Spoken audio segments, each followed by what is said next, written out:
Welcome to Margin Business Digital Entrepreneur Podcast. In today's episode, we got Tom Willis. Tom is the co-founder of Phoenix Partners, an organization whose purpose is to help CEOs create high-performing clients. One more thing, if you enjoy our content, subscribe to our channel and give us a thumbs up. Thank you so much. And enjoy. Yeah, welcome to Margin Business Digital Entrepreneur Podcast. I'm really happy to have you here today, Tom. Let's jump right into it, and let's begin with where everything started in your career, and we work ourselves up a little bit. We already spoke, we touched a little bit of base just now that you were as well studying in Spain, but this is getting really interesting. So let's just take it from the beginning. Yeah, sure. Well, I think, going way back, my father was an entrepreneur. And I think in many ways that probably shaped my thinking more than anything. I was a reluctant entrepreneur, though. I think I've learned the most by failing and then failing again and then failing again. And I've probably had, I'm in my mid 40s. I've probably had 20 jobs, going way back to a paper route. Are you familiar with that? Not a paper route means throwing the newspaper, correct? Yes, exactly. Okay. Yep. Okay. Yep. I had this old bike, and I was probably 20 years old at the time, and I'd strap the bag on the back. I was, how old was I? I think I was about 10 or 11 years old. And I remember thinking, wait a minute, they're going to trust me to do this? What if I don't? People won't get their newspaper. And they're going to trust me to collect the money. They're going to trust me to collect the cash, and I get to keep some of it. And I get to keep, if they give me a tip, I get to keep that. It was just this magical, 2-week experience at the beginning of all these realizations. And then I did it for several years. And that's where I really, I think, got the entrepreneurial bug, frankly. Although in a somewhat unhealthy way, probably back then, it was much more money focused than I think I am today. Yeah, I'm sure. So this was about the what year we talk about? 19. This would have been in the mid 80s. Okay, mid 80s. Okay, yeah, mid 80s. Yeah. Wow, this was still old school. Everything was still running without computers, kind of without computers. So everything was manually. You most probably had something to write on, right? Correct? Yeah. Literally, I had these little envelopes, where I'd put the person's how much they owed me every week. I'd write it in pencil, and I'd slip it in their door once a week. Okay. And I had a few customers. It's just so fascinating what you can learn at such a young age about business. Sure. I had a few customers that would pay every day. They'd pay early. I had a few customers, who paid a few days late, and then I had a few customers that wouldn't pay me for months, and I had to go and I had to be my own collection agency. At 10 or 11 years old. You think about the lessons of that. And I'll never forget this one woman. She probably was in her 80s, living by herself. She never paid. And I had to go knock on her door, but she had this little dog that was about, I don't know, maybe a foot big, this tiny bulldog, but it was mean, and it could jump a good, I don't know, maybe a meter and a half in the air, 3 or 4 feet in the air. And it would scare the out of me. It scared me so much. And I never wanted to go collect, but when I would do it after 3 or 4 months, it was this huge influx of cash, that I got to keep most of because I'd already paid the paper route company. Yeah, so it was another lesson in cash flow management, and just it's amazing all the lessons you can learn with such a simple job like that, which is why I'm such a big believer that every kid should have some level of responsibility like that, because you can learn so much discipline and financial discipline from doing something like that. Yeah, sure. I can imagine, So when we move on from there, I mean, obviously you didn't want to stay forever in that job, right? It's how did you move on? I mean, when you went to high school, university, was there already anything particular what you wanted to study? Did you already know what you wanted to do in your life, or not really? I still don't, Omar. I'm in my mid 40s. That's the fun of life, I think, is you just keep trying new stuff. And I love what I do, and I'll probably be doing it for the rest of my life. But I'll probably be adding things to it or subtracting things as I go. So, I think again, from my dad, he said, Tom, there's one way to figure out what you want to do in life. It's by doing all the things you don't want to do first. And I can remember so many jobs that were I worked in a window factory one summer, 6 days a week, 10-hour days, in a factory making windows. Wow. It was hot. It was the summertime. It was dirty, inhaling sawdust all day. And it was great. I made a lot of money because that's all I did was work that summer. But I never wanted to get another B in my life. The rest of my academic career was pretty much all A's because I said I'm never doing that job again. Wow. So I think it was my dad's clever way of motivating me to finish college strong. Kind of. That's a dream. That's a dream to have straight A's everywhere. It's wow. That's I can. Well, there's not working too many. Work a tough job like that. My hat's off to folks that do that day in, day out, but I couldn't do that forever. And it only took about 3 months to sort of scare me into getting straight A's. Oh, that's really amazing. So up from there, because then obviously you knew, okay, I need to do something. What was your side, more the scientific side or the like more for the business side? What was your maths, or what did you really like? Where were you good at? Yeah. I definitely gravitated towards, the math side of things, I think, and being pretty analytical. At the time I was getting my engineering degree from the University of Michigan, which is a, pretty good engineering school. The particular program I was in was number 3 in the world at the time. So it was quite good. Wow. And so I got a job working for Intel, the famous, computer chip maker out in New Mexico. And frankly, I didn't like it and I didn't do very well. Corporate. So it was not a long-term career for me. And then I was recruited to work for PricewaterhouseCoopers in Chicago as a consultant. And great company, amazing, not very entrepreneurial, frankly. I liked the idea of a steady paycheck and a pretty good paycheck, basically almost right out of college. And I was about, I don't know how many, 6 months into that. And me and a few thousand other people got fired. It was during the .com explosion. 2000, yeah, exactly. And it was a really, really challenging time for me because, sure, I didn't cause the .com explosion to happen, right? And yet I felt so out of control. I felt like I had no chance to prove myself. Yes. And yet I was without a job. And so I actually had a pretty, what I call a God moment, where I went over to Africa to visit. My best friend was over there.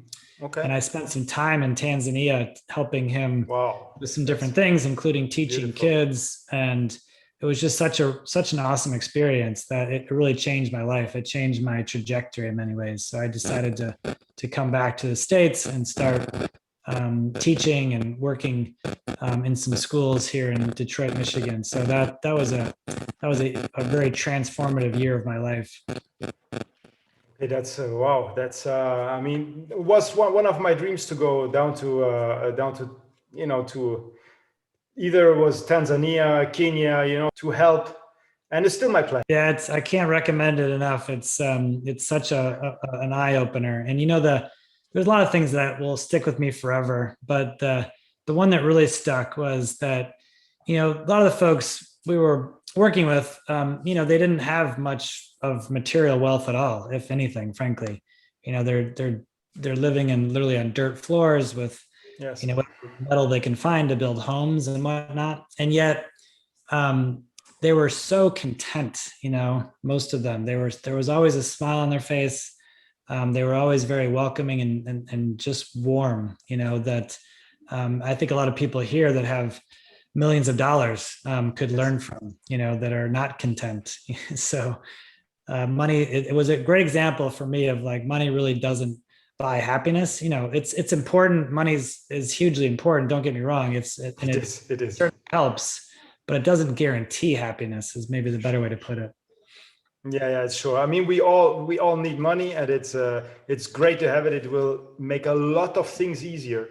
But if you have already been a negative person without money, you will be a negative person with money. You know, I mean, not necessarily. If you evolve and you work on yourself, then not. But if you stay the same and do the same mistakes, then as well with the 1 or 2 million, it's even worse for you, because then you have access to a lot of more. Maybe your mind turned negative, and you can destroy your life with that money. You know, so yeah, yeah, which happens fairly frequently, unfortunately. I think is a lot.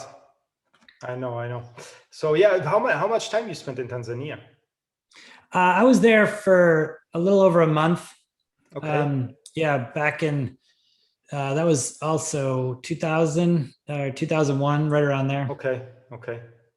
That's it's an amazing experience, because especially in these months, I think there was a lot of changes as well going on in that region. We see with right now, 20 years. I think there must have you will not know it anymore. It must have a lot of changes, and there will be a lot of changes. So it's amazing that you've done this step, actually, to go there and check it out, because from the States, everything there is not in that time. I mean, there were many people traveling, but especially Africa, most of the times they were to Thailand, South America. It was not such a destination specifically, not for a lot of people, let's say it this way. And I think it's amazing that you have done this. So how did you, and I mean, you flew there, and then when you got back, what was the next step? Well, the flight back was interesting, because I flew through Amsterdam. Okay. And I had to spend the night there. And Amsterdam is a pretty unique city. Yes. For folks who have been there, they know that it's got very different realities there. You've got the art culture and the beautiful countryside and the beautiful architecture and wonderful people, and you've got a pretty, frankly, in my opinion, a pretty ugly side of it. With the drugs and the prostitution, and it's pretty confronting. And so that by itself was just sort of a shock to the system. And then I flew back to New York, and I'll never forget, but the first billboard I saw there, and I also had to spend the night before I came back to Michigan. The first billboard I saw was a stop and sell the roses, which is a play on the word stop and smell the roses. Okay. I thought, well, that's interesting. There's some good old capitalism, I love capitalism. I think we live in the most amazing country for many reasons, and that's one of them. But there is an ugly side when you get to that level of sort of materialism, and it just struck me like, wow, what a culture shock. The difference between where I was in Africa, and then Amsterdam, and now back to Michigan, or to New York in that case. So it was a very eye-opening experience, and it furthered my desire to really make a difference with my life, to really be of service to other people, which is what ultimately led me to teaching. And I spent about 15 years in a school system in Detroit, Michigan, that I absolutely loved before I started my own company with a business partner about 5 years ago. So it's a lot of it all pivoted from that experience, though, those few weeks in Africa. I remember I met these guys, because it might have been during the World Cup. So I'm a big soccer fan, so a lot of the games were on. So I went to a bar by myself, and I met these guys that were just sitting next to me. There was probably a dozen of them that had come from England, I think, for the long weekend in Amsterdam. And good guys. We were talking, just having fun, and then they said, "Hey, we're going to a different bar. You want to come with us?" And I said, "Sure." So I joined them, and they ended up going down to the red light district, and 2 or 3 of them disappeared, into the whatever those are called. And I thought, and I turned to one of the guys. I was like, "Aren't those guys married?" And they're like, "Yeah, it's yeah." And I said, "Wow, I've taken the values that I grew up with, I had amazing parents and a strong family, and I just assumed that everybody was that way. There's just some things you don't do.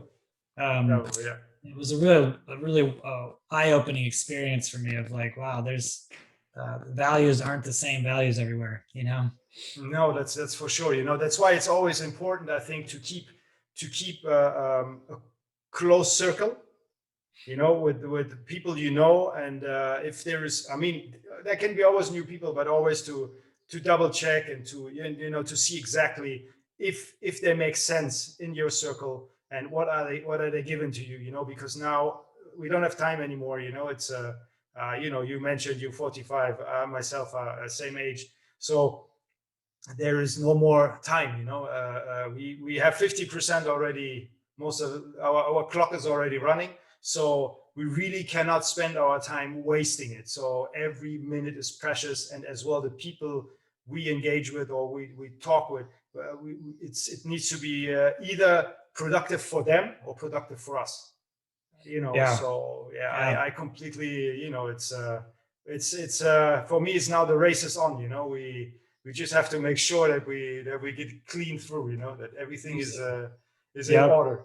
Use it, Exactly. use it well. Use it well. How long do you want to live, Omar? You know, I would be okay, and if I live until 80, 90, as long as I'm not sick or something, that's no problem, you know. Then I would not mind. Yeah. But staying in the state of being sick, or you know, then I, you know, it makes maybe after that there's another sense, you know, because we don't know, we're just humans. So what's going to happen in that process might change you as well to another end. But in this state of where I'm at now, I would look at a sick state at 80, 90. I would not like it. But you know, times can change, situations can change. And we might understand the life in another sense, because now it's been 45 years, and there's another 45 years going to turn us around completely again. Yeah. So we never know. We can learn more and more. I remember somebody asked me that once. I thought it was a strange question. And then they said, well, you know, if you were healthy and, you know, you could enjoy your grandkids or maybe even great grandkids, would you want to live another 5 years? And I said, yeah, well, sure. Yeah. And he said, how about if you were still healthy then, would you want to live another 5 years? And I was like, sure. Yeah. And all of a sudden I realized that, you know, my new goal, and this is going to sound insane, I'm sure, to a lot of people, but is 108. It's a little bit arbitrary. You know, 8's my favorite, 18's my favorite number. So I figured 118 seemed a little aggressive. 108 maybe is a little more realistic.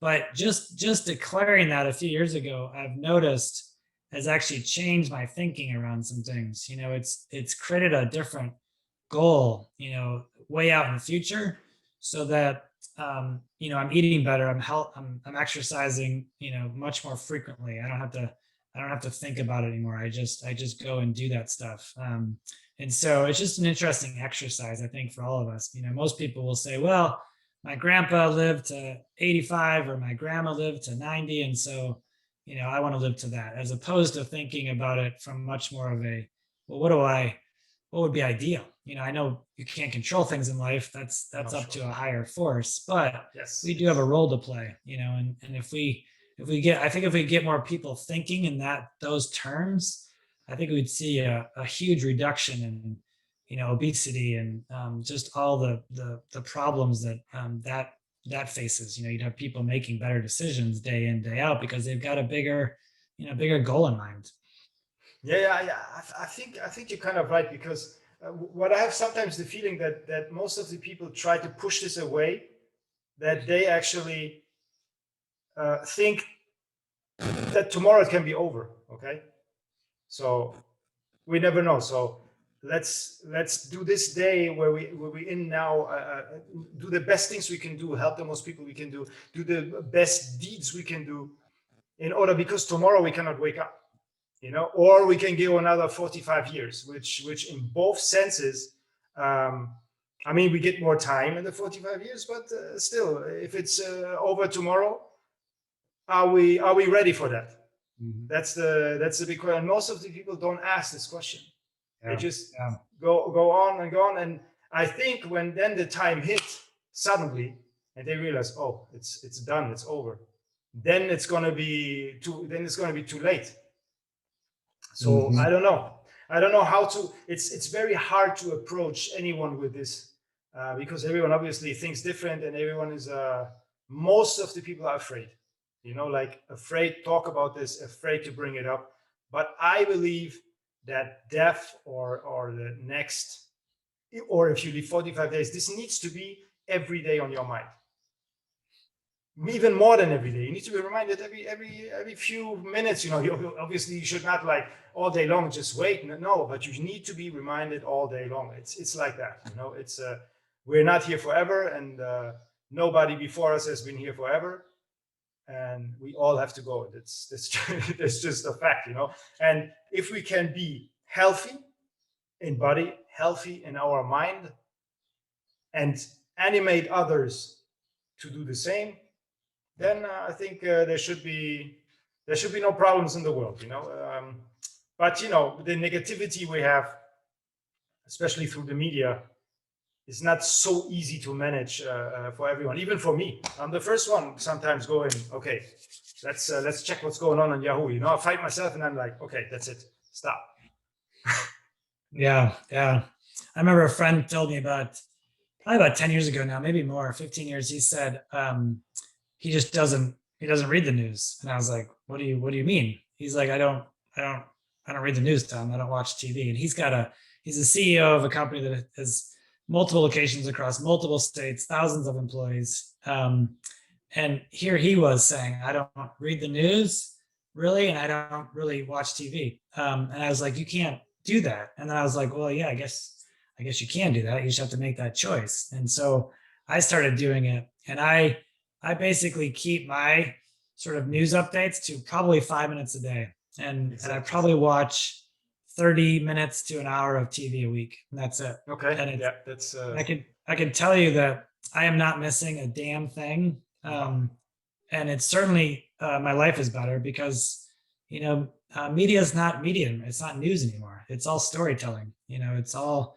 for the most part, it's storytelling. And what sells is blood and guts and sort of the terror of the world. And so it just doesn't help you. If you think about it from a just simple health perspective, we know that what we eat impacts our health, right?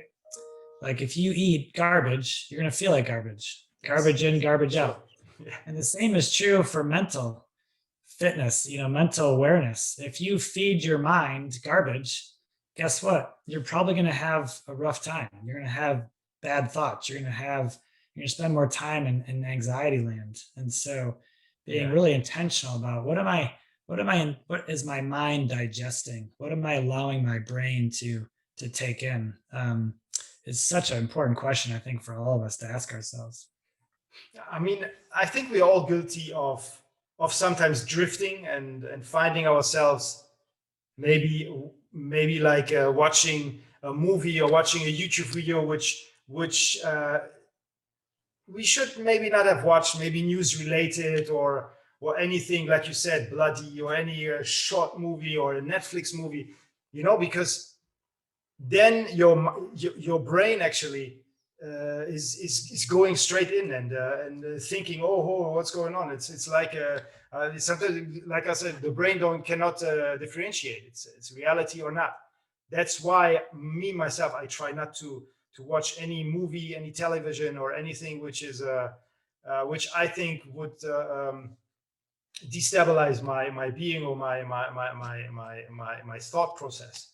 And I think most of people don't even really know that, that actually the brain don't understand what is reality and what is not reality. It's just there.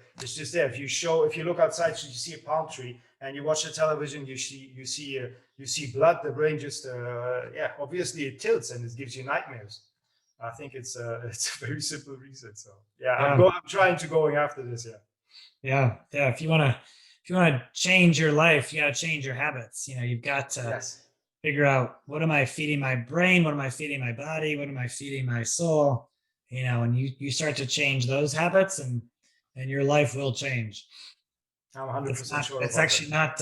It's not that complicated, frankly. It's not easy to do necessarily, but it's really not that complicated. I'm sure. And there we come as well to your actual expertise, your company and what you do. What is your company, or what are you doing to help people? And how is it unique? Because there's always a unique tweak to every company who's teaching and who's helping people in leadership, and as well as a CEO, because CEOs, leaders need leaders. It's very important, you know. I'm trying always, first myself, I'm trying always to find guidance, to listen to others. What are they doing in that situation? So nobody is perfect, and everyone needs at some point some guidance. Yeah. Well, as a former CEO myself, and we had tripled in size, and I had a few hundred employees. We started this company with my business partner to help CEOs across the country, primarily the United States, a few outside of the States, to help them create what we call high performing cultures. Okay. So cultures where people are able to get in touch with their own sense of purpose, you know, in a regular way, not just once a year to retreat, but how do we ingrain that in the culture so people not are reading the mission statement. The mission statements mostly are useless out there, frankly, but where people are on a mission, people are fired up, they're excited to do their jobs because they see how their own personal purpose fits with the purpose of the organization. Cultures where, you know, you got what we call a culture of integrity, where people do what they say they're going to do. That's really the root of integrity. It's the same as integrate. You're integrating your word and your action. You're doing what you say you're going to do. And frankly, it's astounding to me how many organizations struggle with that simple idea. You know, for some good reasons, but mostly excuses. You know, it's mostly, well, you know, we're all working hard and we missed the deadline. We're doing our best. It's sort of that mindset. So we help to bring that to life. And then cultures where, you know, people are able to grow and learn and help each other grow and learn. You know, we don't pretend like we have all the answers, what we call a coaching culture. Although we are executive coaches and professional coaches, that's just one part of what we do. What we do, which we think is unique, is we partner with the CEOs to bring about the results that they're looking for. And usually those fall into a few categories. One of them is some challenge with communication. That almost always comes up. Financial performance, you know, whatever that may be for them.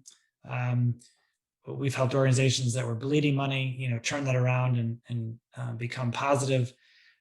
With employee attraction and employee retention, you know, helping to create a better culture so that people are attracted to it and they want to stay at the organization. And where, you know, innovation is happening, where people are not just talking about good ideas, but actually bringing those things to life. So those are a few examples of what we help CEOs bring to life. Every customer is different. Every client's different. We align ourselves to their goals. And so I think one of the big differences that we offer is we guarantee our results. So what we tell our CEOs is we'll spend hours with them figuring out what they're going for, what do they want to accomplish, and then we will put ourselves on the line to help them make that happen. And we will tell them what the price is, and then typically if it takes 5 or 6 months, great.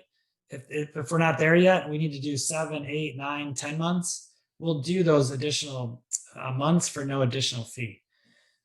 So CEOs really love that because it guarantees that they're going to get what they're going for, whether it takes 5 months or 10 months.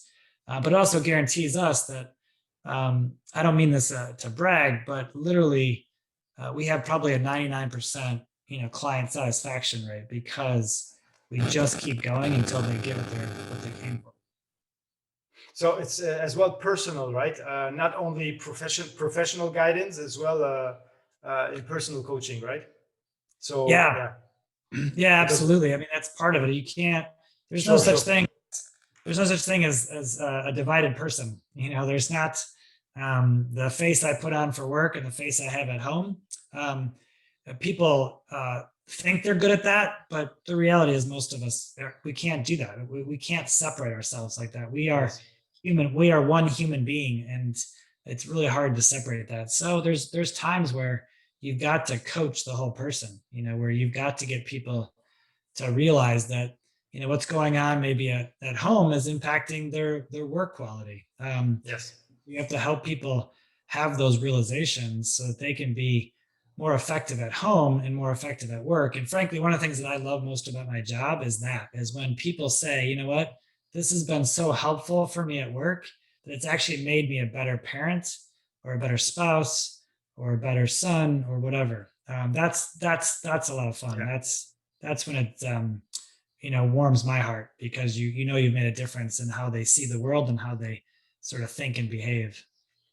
I mean, I understand completely what you're saying, because like there is two things. There's the professional and there's as well the personal life. And I think the personal goals are some more important than the professional goals, because if you set the personal goals correctly, the professional goals will come in it.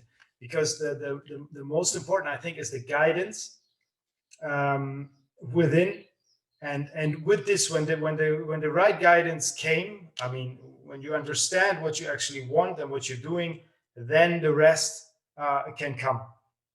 I mean, in order to understand this, I have to read, I have to do calls with other people as well. It's a process which never stops. I mean, and it's not even that I'm near to the point where I say, I got it, like you said, no, it's not like that.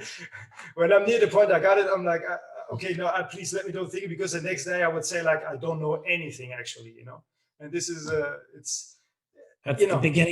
that's the beginning of wisdom, Omar, is when you start to realize how little you know, and you know a lot, but you still know very little. And that's, yes. I think that's a great way of thinking about wisdom, is that if anybody thinks they have anything mastered, it's like, you're in trouble. Yeah, exactly. That's the beginning of the end, because you think you've peaked. And I think this is sort of an endless journey, especially when it comes to leadership. I don't know any perfect CEOs. I know some amazing CEOs who get up every morning and they work hard to be better and better and better. And that's what makes them amazing. It's not because they've figured it out. No, I can completely understand that. Really, where could people contact you, under which website or email address as well? Yeah, sure. Our website is phoenixperform.com. So Phoenix, like the city, in Arizona here. So PHOENIX, and then perform, PERFORM.com. And we're actually beginning to write a book. So if folks are interested in learning about that. Definitely. Always eager to know more about that. Yeah. We, there's a famous saying from Peter Drucker. He said, well, it's attributed to him. Who knows where it actually came from originally, but that culture eats strategy for breakfast, which is true, I think. And I'm a huge strategy guy. So for me to say that is a big deal, especially as a former engineer. But what we like to say is that the culture eats everything for breakfast, lunch, and dinner. I mean, culture is the great differentiator. You can walk into a company and you can almost taste it. You can almost sense, whether this company is high performing or not, whether it's toxic or not, whether people there like working there or whether they're afraid. You can just feel it. And that's the stuff that makes the biggest difference, especially as we grow more and more into this knowledge world, and get out of the sort of old style of work. Yeah. And so the book is going to be focused on that. It's going to be something like a guidebook for creating a high performing culture, and being a CEO of an organization, but also being a CEO for your own life. So part of what we're looking to do is help people that are just looking to grow and to improve, that even if you're not a CEO of a company, you are the CEO of your own life. And so you'll get value out of reading the book from that perspective. So if you're interested, and learning more about that, you can go to the website. You can shoot me an email, which is just Tom, TOM, at phoenixperform.com. We'll put it here as well. Perfect. Right. That's amazing. I guess I will be the first one just after the podcast to shoot you that email, because I'm really always interested in these type of books, I love it. Awesome. Great. Awesome. Yeah. Thank you, Omar. I appreciate that. That's amazing. That's amazing. Yeah. Thank you so much that you made it today. And really it was a pleasure. And we really need to talk again, because it's there is so much to learn and so much to do. It's thank you, Tom, for all this wisdom, and the stories. Really, what we learn out of this. Really, thank you. Really appreciate it. Yeah, thank you, Omar. I appreciate you having me on. I look forward for chatting again. Thank you. Speak later. Bye-bye.